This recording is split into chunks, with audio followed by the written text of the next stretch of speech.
Video பார்க்குற உண்மையான உள்ளவங்க எல்லாருக்கும் மாலை வணக்கங்க. எல்லாரும் எப்படி இருக்கீங்க? எல்லாரும் நல்லா இருக்கீங்களா? எல்லாரும் நல்லா இருப்பீங்கன்னு சொல்லிட்டு நம்புகிறேன். என்னடா அது அக்கா டைட்டிலில் திராட்சை கொடி கட்டிங் அப்படின்னு சொல்லி கொடுத்துட்டு பார்த்தா முருங்கைக்கீரையை காமிக்கிறாங்க அப்படின்னு நினைக்காதீங்க.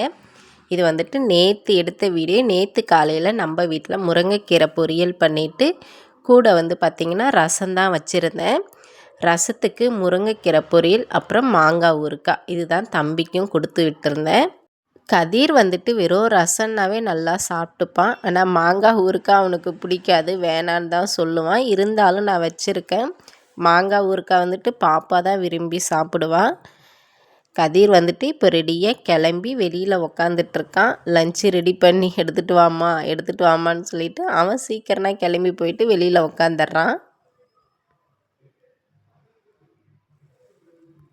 அவனுக்கு ஸ்கூலில் கொடுக்குற ஹோம்ஒர்க்கை ஒழுங்காக செய்கிறானோ இல்லையோ, ஆனால் 10 நிமிஷம் முன்னாடியே கரெக்டாக க்ளீனாக அவனே கிளம்பி வெளியில் உக்காந்துடுவாங்க. பஸ்ஸுக்காக வெயிட் பண்ணுறேன் அப்படின்னு சொல்லிட்டு முன்னாடியே கிளம்பி உக்காந்துடுவான். என்ன லஞ்சு ரெடி ஆச்சா, எடுத்துகிட்டு வா அப்படின்னு சொல்லுவான்.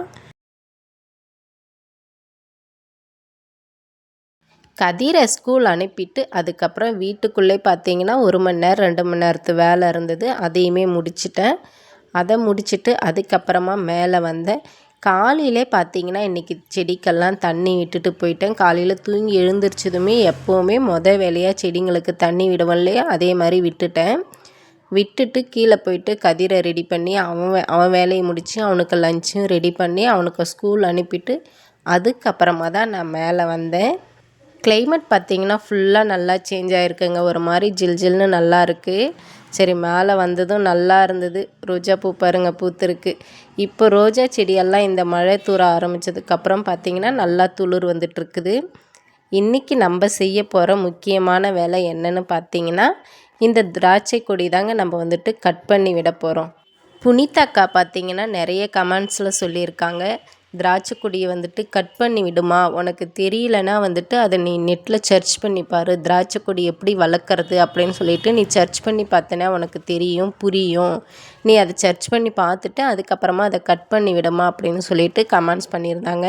அவங்களுடைய கமெண்ட்ஸை பார்த்துட்டு அதுக்கப்புறமா நான் நெட்டில் சர்ச் பண்ணி பார்த்தா, திராட்சை கொடி பார்த்திங்கன்னா ஒரு கொடி மட்டும்தான் மேலே போகிற மாதிரி விடணுமாமா. கீழே இருக்கிற அந்த கிளையெல்லாம் கட் பண்ணி எடுத்துடணுமா.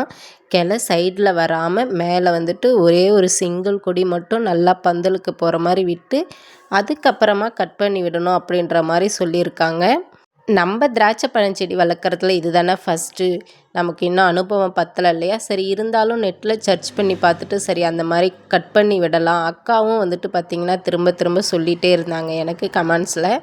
அதனால் நான் நெட்டில் சர்ச் பண்ணி பார்த்துட்டு திராட்சை செடி தான் பார்த்திங்கன்னா கட் பண்ணலாம் அப்படின்னு சொல்லிட்டு இன்றைக்கி கட் பண்ணிகிட்ருக்கேன். புனிதாக்கா யாருன்னு கேட்டிங்கன்னா, அவங்க பார்த்திங்கன்னா பழனியில் இருக்காங்க. அவங்க நம்மள மாதிரி அவங்களும் ஒரு யூடியூபர். எனக்கு யூடியூப் சேனல் மூலிமா கமெண்ட்ஸ் மூலிமா ஃப்ரெண்ட்ஸானாங்க அவங்க. அந்த அக்கா அவங்க நெட்டு சர்ச் பண்ணி பார்த்துட்டு கண்டிப்பாக கட் பண்ணி விட்டாதாம்மா அது பழம் வைக்கும் அப்படிங்கிற மாதிரி சொன்னாங்கன்னு சொல்லிட்டு தான் நான் இந்த வேலையே இன்றைக்கி செய்கிறேன். அக்கா, கண்டிப்பாக இந்த வீடியோவை நீங்கள் பார்ப்பீங்க அப்படின்னு நினைக்கிறேன். வீடியோவை பார்த்துட்டு நான் கட் பண்ணி விட்டுருக்கிறது கரெக்டாக என்ன ஏது அப்படின்னு சொல்லிட்டு திரும்ப ஒரு கமெண்ட் பண்ணுங்கள். நான் நெட்டில் பார்த்தேன். நெட்டில் ஒரே கிளை தான் இருக்கணுன்னாங்க. ஆனால் நம்ம செடியில் பார்த்தீங்கன்னா 4 கிளை போயிட்டுருக்குங்க. நல்லா பெருசு பெருசாக 4 கிளை போயிட்டுருக்கு. சரி, அந்த 4 கிளையில் எதுவுமே நம்ம பழுதுபடுத்தக்கூடாது. ஆனால் அந்த சைடில் இருக்க சின்ன சின்ன கிளையை மட்டும் கட் பண்ணி விடுவோம் அப்படின்னு சொல்லிட்டு சைடில் இருக்க எல்லா கிளையும் கட் பண்ணி விட்டுட்டேன். அந்த பெருசாக போகுது பாருங்கள், அந்த 4 கிளை மட்டும் பந்தல் மேலே இருக்கிற மாதிரி விட்டுருக்கேன். பந்தல் மேலேயும் பார்த்திங்கன்னா சரியில்லாத இலை, சரியில்லாத கிளை அது எல்லாமே எடுத்து விட்டுட்டேன். நான் நெட்டில் சர்ச் பண்ணி பார்த்தப்போ பார்த்திங்கன்னா மேலே இருக்க தழையெல்லாம் ஃபுல்லாக எல்லாம் கட் பண்ணி விடுறாங்க.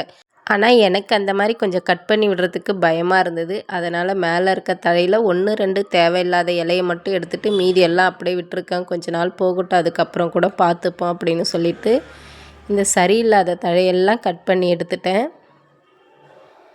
இப்போ பார்த்தீங்கன்னா பிளேஸே காலியாக இருக்க மாதிரி இருக்குங்க.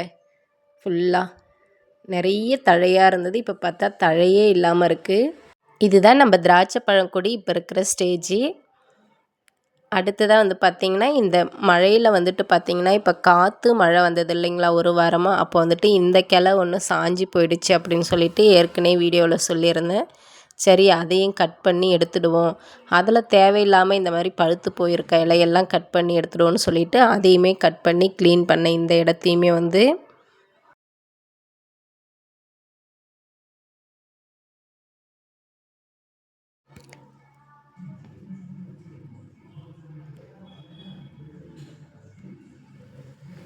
இந்த செடியில் வந்து பார்த்திங்கன்னா பெரண்டை செடி வந்துட்டு நல்லா துளுத்து வருது. அது கொடி வந்துட்டு நல்லா அந்த செடியில் வந்துட்டு சுற்றிட்டு இருக்குது பாருங்கள்.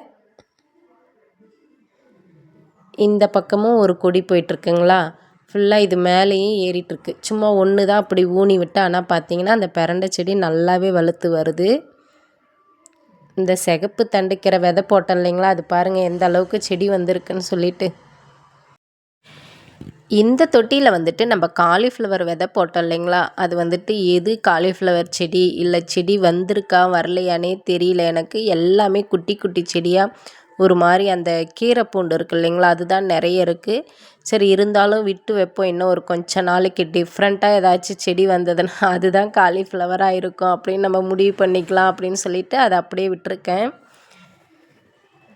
அடுத்ததாக நம்ம திராட்சை கொடியெல்லாம் கட் பண்ணது எவ்வளோ தழை இருக்குது பாருங்களேன். இவ்வளோ தழையும் இப்போ நான் க்ளீன் பண்ணி எடுத்து போடணும். எவ்வளோ தழையும் கட் பண்ணி எடுத்துட்டேங்க. மனசே கேட்கல கட் பண்ணி விடுறதுக்கு. எனக்கு நல்லா பசுமையாக அழகாக இருந்துச்சு. இப்போ பார்த்தா ப்ளேஸே காலியாக இருக்க மாதிரி இருக்குது.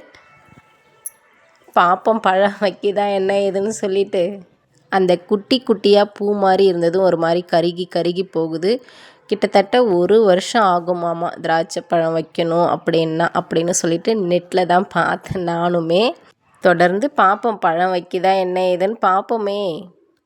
இந்த செம்பருத்தி செடி கிளை வந்து பார்த்திங்கன்னா நான் ஷார்ட் வீடியோ போட்டிருக்கேன். இது வந்துட்டு பழைய செடி. ஃபஸ்ட்டு வந்து கிட்டத்தட்ட நான் ஸ்டார்ட்டில் செடி வைக்க ஆரம்பிக்கும் போது இந்த கிளையை நட்டேன். இது நல்லா பெரிய செடியாக வந்து நல்லா பூ பூத்துதுங்க. ஒரு 4 செடி. அந்த 4மே வந்து பார்த்திங்கன்னா இப்போ ஒரு மாதிரி அந்த சுண்ணாம்பு பூச்சி வச்சுட்டு செடியே நல்லா இல்லைன்னு சொல்லிவிட்டு நான் கட் பண்ணி போட்டுட்டு அந்த செடியை எடுத்துடலாம் அப்படின்னு சொல்லி முடிவு பண்ணி எடுத்தேன். ஆனால் என்னால் ஒரு 2 செடியில் மட்டும் வேர் எடுக்கவே முடியல. நானும் எவ்வளவோ கஷ்டப்பட்டு எடுத்து பார்த்தேன், முடியல. ஆனால் கதிர் வந்துட்டு அதை ஈஸியாக எடுத்துட்டாங்க. இது வந்துட்டு பார்த்திங்கன்னா வீட்டில் புளிச்ச தயிர் கொஞ்சம் வச்சுருந்தேன். அந்த புளிச்ச தயிர் வந்துட்டு வேஸ்ட்டாக தானே போகுது. இப்போ வந்துட்டு கிளைமேட் சேஞ்ச் ஆகிருக்கிறதுனால அதை சாப்பிட்டோம்னா நமக்கு ஒத்துக்காது அப்படின்னு சொல்லிட்டு அதை எடுத்துகிட்டு வந்து செடிக்கு ஊற்றிடலாம். அதுவும் திராட்சை பழம் செடிக்கே ஊற்றுவோம். எப்படி இருக்குதுன்னு பார்ப்போம். முதல்ல ஃபஸ்ட்டு பழம் வைக்கட்டும். அது வரைக்கும் எல்லா எனர்ஜியும் திராட்சை செடிக்கே கொடுப்பேன்னு சொல்லிட்டு கொடுத்துட்ருக்கேன். எனக்கு ஒரு பழக்கம் இருக்குங்க. எந்த வேலை எப்படி இருந்தாலும், எவ்வளோ வேலை எனக்கு டெய்லரிங் வேலை கூட அர்ஜென்ட்டு வேலை இருந்தாலுமே, ஆனால் சீரியல் பார்க்குற பழக்கத்தை என்னால் விட முடியல. கூடவே வந்து பார்த்திங்கன்னா படமும் பார்ப்பேன். எல்லாமே இந்த ஃபோனில் தான் பார்ப்பேன். வீட்டு வேலையெல்லாம் முடித்ததும் முதல்ல எனக்கு ஒரு சில சீரியலெல்லாம் ரொம்ப பிடிக்கும். அந்த சீரியலெல்லாம் கரெக்டாக கண்டினியூவாக பார்த்து முடிச்சிடுவேன். அப்புறமா டைம் இருந்தால் கொஞ்சம் நேரம் படமும் பார்த்துட்டு டெய்லரிங் வேலை பண்ணுவேன். இது வந்துட்டு திராட்சை கொடியில் ஒரு கிளை மட்டும் கட் பண்ணி வச்சுருக்கேன். நெட்டில் பார்த்தப்போ சொன்னாங்க, விதையை போட்டு அந்த வர செடியை விட இந்த மாதிரி கிளைய வந்துட்டு நம்ம ஊனி வச்சோம்னா அது நல்லா துளுத்து வரும், அது வந்துட்டு நிறைய நல்லா பழத்தை கொடுக்கும் அப்படின்ற மாதிரி சொன்னாங்க. சரி அதனால் ஒரு குட்டி கிளையை மட்டும் கட் பண்ணி அதை தனியாக இந்த தொட்டியில் ஊனி விடுவோம், துளுத்து வருதா என்ன ஏதுன்னு நம்ம டெஸ்ட் பண்ணி பார்த்துடுவோம் அப்படின்னு சொல்லிட்டு ஒரு குட்டி கிளையை கட் பண்ணி அதையுமே இந்த தொட்டியில் வந்துட்டு ஊனி இருக்கேன். ஏன்னாக்கா இதில் வந்துட்டு நிழல் இருக்கிறதுனால வெயில் படாமல் சீக்கிரமாக துளுத்து வரும் அப்படிங்கிறதுனால இந்த தொட்டியில் ஊனி இருக்கேன். இந்த மாதிரி தவறாமல் சீரியல் பார்க்குற பழக்கம், அப்புறம் படம் பார்க்குற பழக்கம், இந்த மாதிரி பழக்கம்லாம் யாருக்கு இருக்குன்னு சொல்லிட்டு மறக்காமல் கமெண்ட்ஸில் சொல்லுங்கள். உட்காந்து டிவி பார்க்க நேரம் இல்லைனாலும் இந்த ஃபோனில் வேலை செஞ்சுட்டே துணி தைச்சிட்டே கூட படம் பார்ப்பேன். அப்புறம் வந்து பார்த்திங்கன்னா சீரியலையும் பார்த்து முடிச்சிடுவேன். கிளைமேட் பாருங்களேன் எவ்வளோ அழகாக சேஞ்ச் ஆகிருக்குன்னு சொல்லிட்டு. நம்ம தமிழ்நாட்டில் எவ்வளோ வெயில் அடிக்கும், ஆனால் இப்போ கிளைமேட்டு இந்த 1 வாரம் 10 நாளாக பார்த்திங்கன்னா டோட்டலாக சேஞ்ச் ஆகிருக்குங்க. அவ்வளோ ஒரு நல்லா இருக்குது. எனக்கு மத்தியான டைமில் மேலே வந்தனா கூட ஒரு மாதிரி நல்லா ஜில்லுன்னு நல்லாயிருக்கு. அடுத்த வீடியோவில் நம்ம கண்டிப்பாக இந்த மல்லிகைப்பூ செடி பதியம் போட்டோம் இல்லைங்களா, அது அநேகமாக வேர் வந்திருக்கும்னு நினைக்கிறேன். அதை எடுத்து நம்ம எப்படி நடுறோம் அப்படின்றத பார்க்கலாம். நல்லா பசுமையாக இருக்குது. அதனால் கண்டிப்பாக வேர் வந்திருக்கும் அப்படின்னு தான் நினைக்கிறேன். நமக்கு இருக்கிற வேலையிலே பெரிய வேலை இந்த துணி துவைக்கிற வேலை தாங்க. சரி, இந்த துணியை துவைச்சி போட்டுடுவோம். இந்த திராட்சை பழம் கொடியை கட் பண்ணி விட்டோம் இல்லையா, நம்ம குளிக்கிறதுக்கு முன்னாடி இந்த துணியெல்லாம் துவைச்சிடுவோன்னு வந்தால் இந்த பழுப்பு வந்து பார்த்திங்கன்னா இப்போ கொஞ்ச நாளாக லீக் ஆகிட்டே இருக்குது. இந்த முறை ஊர்லேருந்து வந்தாருன்னா கண்டிப்பாக ஃபஸ்ட்டு இந்த பழுப்பு மாற்றுற வேலையை தான் கொடுக்கணும் அவருக்கு. இந்த பாசையாக பிடிச்சிச்சு பாருங்கள் தண்ணி லீக் ஆகிறதுனால. சரி, இதை என்ன பண்ணுறது, இதை நம்ம எப்படியாச்சும் க்ளீன் பண்ணணுமே அப்படின்னு சொல்லிவிட்டு நானும் க்ளீன் பண்ணேன். அது போக மாட்டேங்குதுங்க.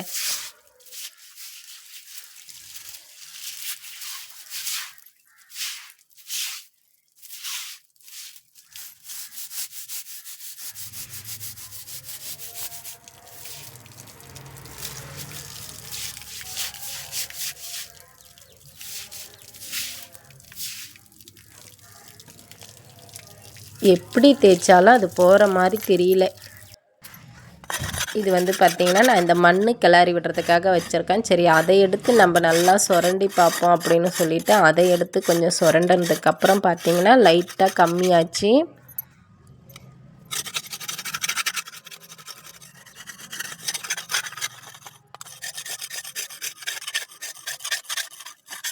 என்னால் முடிஞ்ச வரைக்கும் எவ்வளோ நேரம் போட்டு தீட்டியும் வந்து பார்த்திங்கன்னா இதுக்கு மேலே என்னால் க்ளீன் பண்ண முடியல. போதுண்டா சாமி, இந்த அளவுக்கு வந்ததே அப்படின்னு சொல்லி ஓரளவுக்கு இதை க்ளீன் பண்ணிட்டேன். இதுக்கு மேலே சுத்தமாக போக மாட்டேங்குது. ஆசிட்டு ஏதாச்சும் போட்டு தான் க்ளீன் பண்ணணும். அது அவர் வந்தால் தான் செய்வார், நம்மளால் செய்ய முடியாது இல்லையா. அதனால் போதுன்னுட்டு விட்டுட்டேன். என்ன மாதிரி துணி துவைக்கிற வேலையை பெரும் கஷ்டமாக நினைக்கிறது யாரெல்லாம் அப்படின்னு சொல்லிவிட்டு கமெண்ட் பாக்ஸில் கமெண்ட் பண்ணுங்கள். திராட்சை கொடி கட் பண்ணி விட்டால் தான் நல்லா வரும், பழம் வைக்கும் அப்படின்னு சொன்னாங்கன்னு சொல்லிட்டு கட் பண்ணி விட்டுருக்கேன். அடுத்தடுத்த வீடியோவில் அது பழம் வைக்குதா என்ன பண்ணுது அப்படின்றதையும் தொடர்ந்து பார்ப்போம். வீடியோ பிடிச்சிருந்தால் லைக் பண்ணி ஒரு ஷேர் பண்ணி அப்படியே சப்ஸ்கிரைப் பண்ணி வச்சுக்கோங்க.